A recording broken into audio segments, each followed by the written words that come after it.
Scott Bennett, a former U.S. Army psychological warfare officer, is now with us from San Francisco. Scott, thanks for being with us.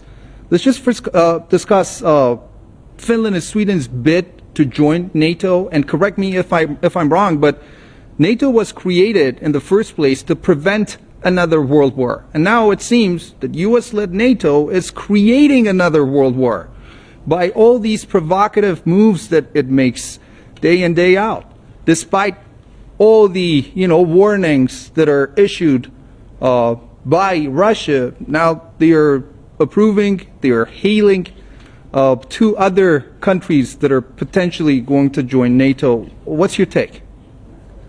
Well, NATO should have been disbanded and dissolved in 1990 when the Soviet Union dissolved, and essentially there became no threat to Western society, and instead NATO transformed into this parasitic assault weapon that has terrorized the world, engaged in color revolutions from Afghanistan to Libya to Iraq and elsewhere. And now we have Ukraine, of course. Before that, there was Bosnia and Herzegovina. So NATO is just a cannibalization monster that is rife with corruption, and it is, employing bureaucratic generals that couldn't get a job if their lives depended on it. So they're really just beta males occupying, a certain degree of employment.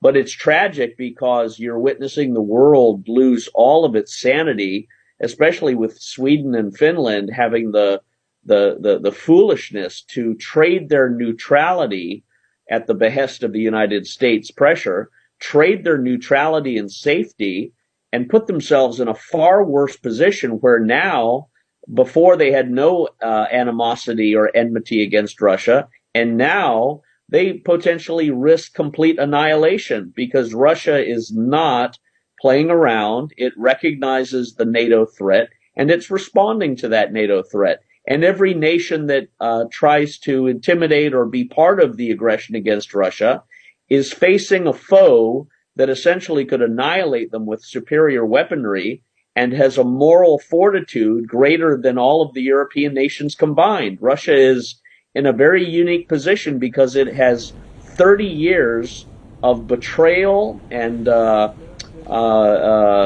deceit and lies that have been inflicted against it by the United States, by the United Kingdom, by Germany, by the European Union, by NATO. They've also witnessed the destruction of the Middle East and several of Russia's allies. So I think Russia has recognized that the West and NATO cannot be trusted, is an existential threat, and they're making a move to protect their people, their culture, and their homeland. And Scott, at the same time, the United States is pumping more and more military aid to Ukraine.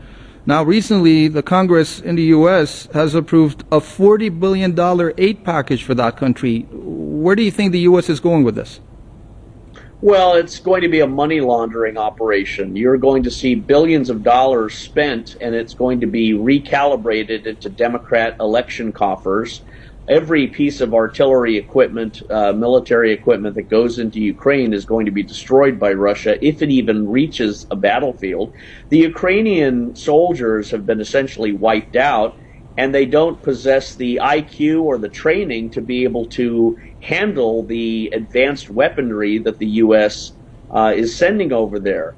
And it's really weaponry that is totally unsuited for the combat situation. I think another reason for the panic that the West is in is because my old boss, Admiral Eric Olson, who I worked under at U.S. Special Operations Command, has now been captured in Mariupol.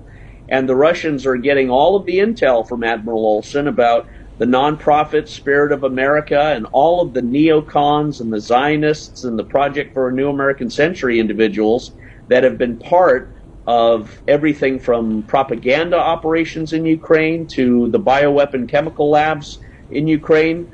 This organization, Spirit of America, and Eric Olson, the Admiral of Special Operations Command, again, who I used to work for, this is a major capture by Russia. They've captured Olson, they've captured Cloutier, they've captured British and French soldiers.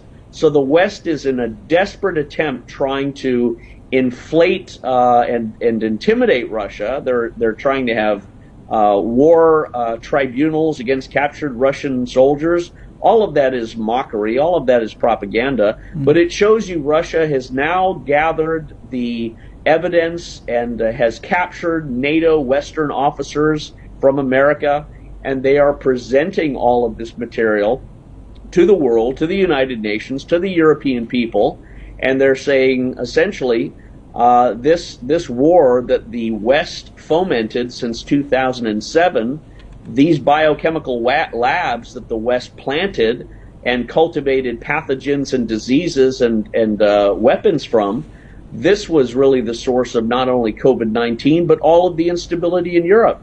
So I think Russia is pressing a moral case, and the West is panicking because it realizes at the end of the day, you're going to see every European sane person come to the side of Russia, abandon the oil and the gas